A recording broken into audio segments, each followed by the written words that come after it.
بسم اللہ الرحمن الرحیم۔ دیا 6 تب دوم الحمدللہ کے سلسلہ تاریخ اسلام کو بڑا حسن قبول حاصل ہوا۔ علمی و تعلم اداروں نے خصوصیت کے ساتھ اس کی قدر افزائی کی۔ جن یونیورسٹیوں کے نصاب میں تاریخ اسلام ہے ان میں سے بعض نے اس سلسلہ کو نصاب میں داخل کر لیا، اور جن میں انگریزی کی کوئی کتاب پڑھائی جاتی ہے اس کے طلبہ بھی سہولت کے خیال سے اسی سلسلہ کا مطالعہ کرتے ہیں۔ اس لیے چند سال کے اندر اس کے کئی حصے ختم ہو گئے۔ پہلا حصہ چند مہینے ہوئے دوبارہ شائع ہو چکا ہے۔ زیر نظر حصہ دوم کا دوسرا ایڈیشن بھی بالکل تیار ہے۔ تیسرے حصہ کی کتابت ہو رہی ہے اور امید ہے کہ 1949 کے وسط تک شائع ہو جائے گا۔ ان کے پہلے ایڈیشنوں میں جو خامیاں اور فروگزاشت رہ گئی تھیں، تب دوم میں ان کی اصلاح ضروری ترمیمیں اور نئے اضافے بھی کیے گئے ہیں۔ اس حصہ میں عہد جاہلی سے لے کر اموی حکومت کے خاتمہ تک کی علمی حالت پر تبصرہ نیا اضافہ ہے۔ اس سے اسلام کی ابتدائی سواصدی کی علمی و تعلیمی تاریخ کا اندازہ ہو جاتا ہے، اس لیے اب یہ سلسلہ پہلے سے زیادہ جامع و مکمل ہو گیا ہے۔ اللہ تعالیٰ اس کو نافع بنائے۔ فقیر معین الدین احمد ندوی 23/01/368 ہے مطابق 25 دسمبر 1948 دارالمصنفین اعظم گڑھ۔ بسم اللہ الرحمن الرحیم۔ نحمده ونصلي على رسوله محمد وآلہ واصحابہ اجمعین۔ تاریخ اسلام حصے اول۔ عرب قبل از اسلام۔ اللسان اور عرب کی وجہ تسمیہ کے بارے میں دی نون غنہ دو بیانات ہیں۔ ایک یہ کہ رب کے لفظی معنی فصیح زبان آور کے ہیں، چونکہ عرب اپنی فصاحت اور زبان آوری کے مقابلہ میں ساری دنیا کو بیچ سمجھتے تھے، اس لیے اپنا نام عرب یعنی فصیح اللسان اور دوسری قوموں کا عجم یعنی جولیدہ بیان رکھا تھا۔ دوسرا یہ کہ رب مشتق ہے ارباغ سے، جس کے معنی دشت و صحنا دشت و صحرا کے ہیں۔ چونکہ عرب کا بڑا حصہ دشت و صحرا پر عرب مشتمل تھا، اس لیے سارے ملک کو عرب کہنے لگے۔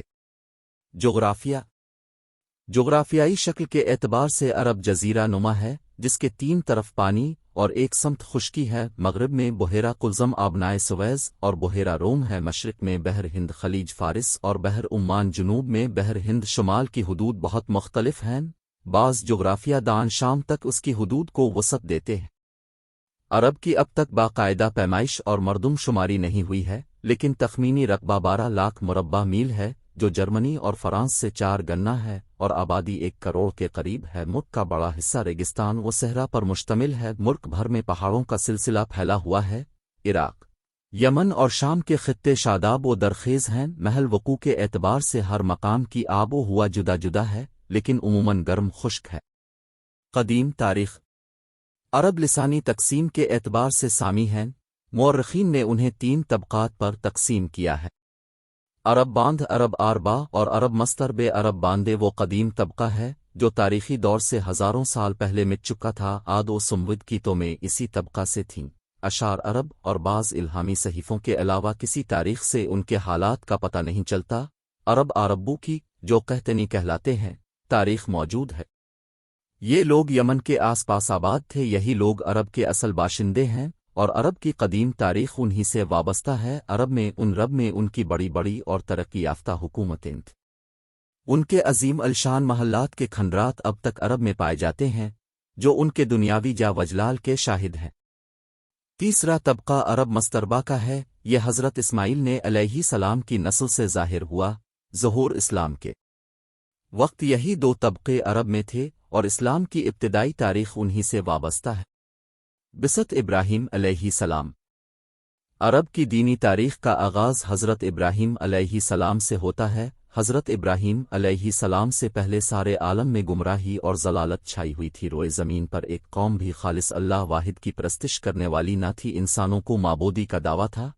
حضرت ابراہیم علیہ السلام کے وطن بابل میں نمرود اپنا مجسمہ بجوتا تھا اور قوت کے زور سے اپنی معبودی منواتا تھا۔ اس تیرا و تار دور میں اللہ نے حضرت ابراہیم علی نام کو نور ہدایت دے کر بھیجا، مگر اس عام تاریکی میں کوئی نگاہ اس نور کو نہ پہچان سکی، اور ہر طرف سے حضرت ابراہیم علیہ السلام کی مخالفت ہوئی۔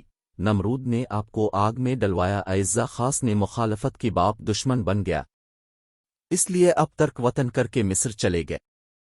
رقون فرمینروائے مصر نے ناموس پر حملہ کرنا چاہا، لیکن پھر اس کی نگاہوں سے باطل کا حجاب اٹھ گیا اور حضرت ابراہیم علیہ السلام کو نہایت عزت و احترام کے ساتھ ٹھہرایا اور رخصت کرتے وقت اپنی لڑکی حاجرہ علی سوہنا اب کے ساتھ بیاں دی۔ حضرت ابراہیم علیہ السلام کی پہلی ہوئی سارہ علی نجنہ تھیں۔